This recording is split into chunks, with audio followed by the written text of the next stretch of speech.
Turn the lights back on. Wow. Retro electro tech. When real audio ruled the world. Hello again. This is Ernest with Retro Electrotech. On the bench is a very disassembled 1979 Fender Rhodes Piano Bass that originally came to me with a customer complaint of several dead keys. But now I'd like to touch on the nuts and bolts of what it's going to take to get this beauty working properly. First off, a good deal of cleaning was in order. There was the usual accumulation of dirt, miscellaneous debris, including some fuzz. No, not that kind. This variety here. There was some in the cabinet there that I had to vacuum out. Additionally, there was quite a bit of surface rust and oxidation on the metal framework throughout, especially the harp frame. So I had to remove the tone bar, this here, and pickup rails, and do some rust removal of the metal harp frame, which is on both sides there. On the subject of harp frame disassembly, I had to remove the pickup rail anyways to test the pickups, which I'm going to go over in a few moments. Now continuing on, there's a lot of visible misalignment between the pickups and the tines. These are the tines here. They are positioned beneath each tone bar. And when a key is pressed, of course the hammer lifts, and this hammer tip here strikes that tine that I showed you and causes it to vibrate in front of the magnetic pickups. Not unlike that of an electric guitar. Same thing, the string is plucked and it vibrates in front of the magnetic pickup and you got sound coming out of the amp. But there is indeed a lot of misalignment between those tines and the front of these magnetic pickups here. They need to be precisely aligned for the proper sound reproduction. There's also quite a bit of misalignment between these damper modules, or in other words arms, and these felt damper pads, which do come into contact obviously with those tines that I showed you in order to dampen them. And all these damper pads here are thrashed, and they're going to be replaced with premium felt dampers by a company called Avian Studios, which produce a very nice V-notched felt damper. I'm going to be going through and checking, as well as adjusting as needed, the overall escapement distances between hammer tips and tines, dampers and tines, tone bars, key drop, etc. So there's a lot of that kind of stuff to do. But anyway, getting back to testing the 32 pickup coils that obviously pick up the sound of this instrument. In order to do that, I will be putting a very small signal into the pickups here, strictly for the purpose of a point A to point B trace.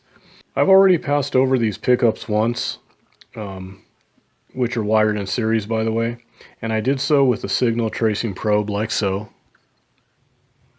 Okay, from here to here to here, here, here. Then we have our first dead pickup here. Okay, this is where we lose our signal.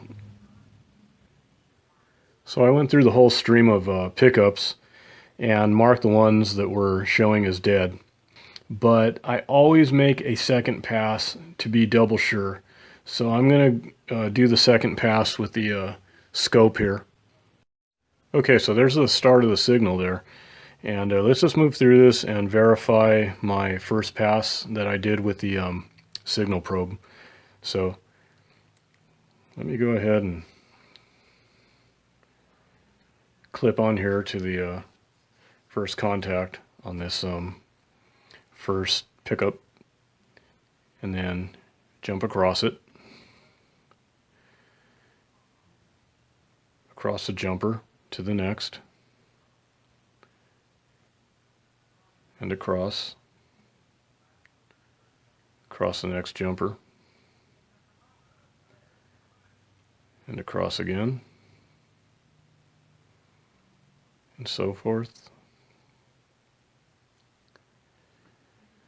And okay, this is where I lose my my signal. This is the first dead pickup that I have marked, and I'm lightly pulling back and forth on the scope probe just to kind of jiggle the contact a little bit, just to make sure. I mean, either way, even if I regained the signal and it was a loose contact, you know, I would still replace the pickup. It's just not worth going in there and trying to repair it, at least not to me. Okay, so let me jump across here again. Oh, actually, oops. Let me reestablish the signal. Let me clip an alligator on here and jump on over here and continue that signal. All right, and here we go. All right, jump across this jumper, and back across. Okay, and here we go. Here's another pickup that I have marked as dead, and look at the diminished signal. Obviously, this contact here is loose, and when I pull it back and forth, but even so, even when I hold it in place, look at the waveform compared to directly across. The waveform is diminished there. So, and when I pull on it once again. Okay, so I have that marked as a bad pickup, and I'm going to replace it. Let me jump my signal over and continue on. Oops.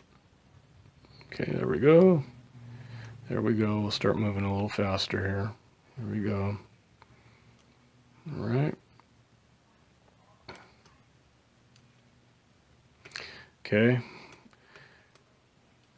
Another dead pickup here. Again, I'm just kind of pulling lightly back and forth on the probe.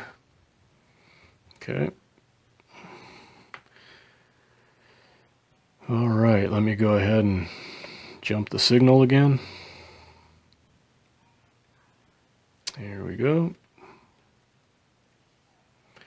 Continuing on. Here, here, and so forth, and so on. There we go. There we go. Back across. This is our other dead pickup that I have marked. Okay. Let me get my signal over here and continue on. So far, what I've verified already with the signal probe is the same with the scope. All right, there we go. And I believe this is going to be the longer stretch before we get to the last bad pickup, I believe, unless something shows different. Okay, okay, okay, okay. Moving right along.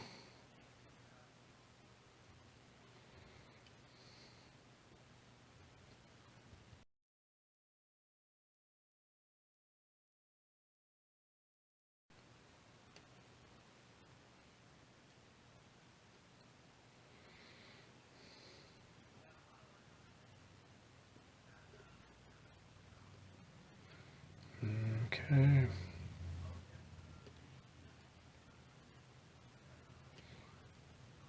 Okay.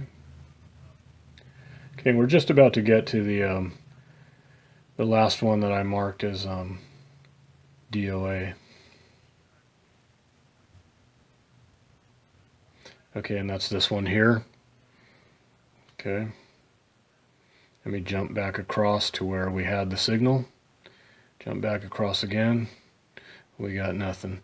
So let me bring the signal over here so that we can trace out the last two pickups.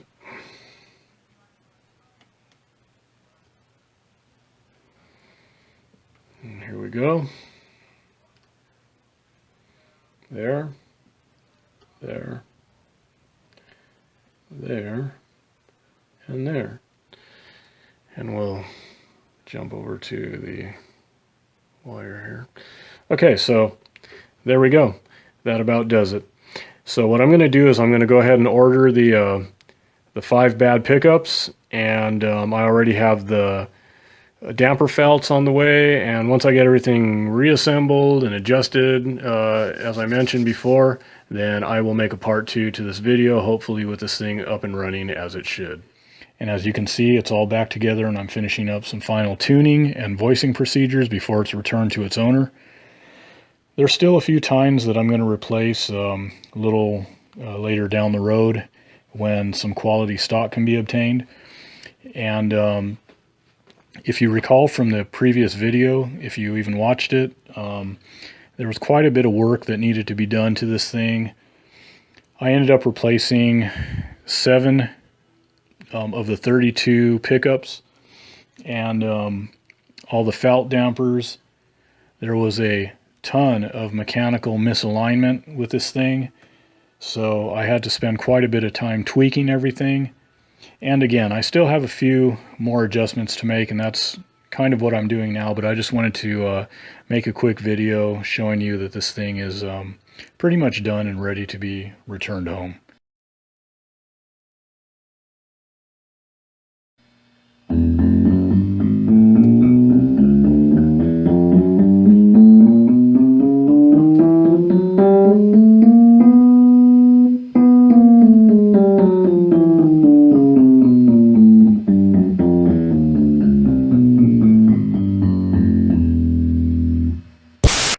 This is a poor man's shoe production.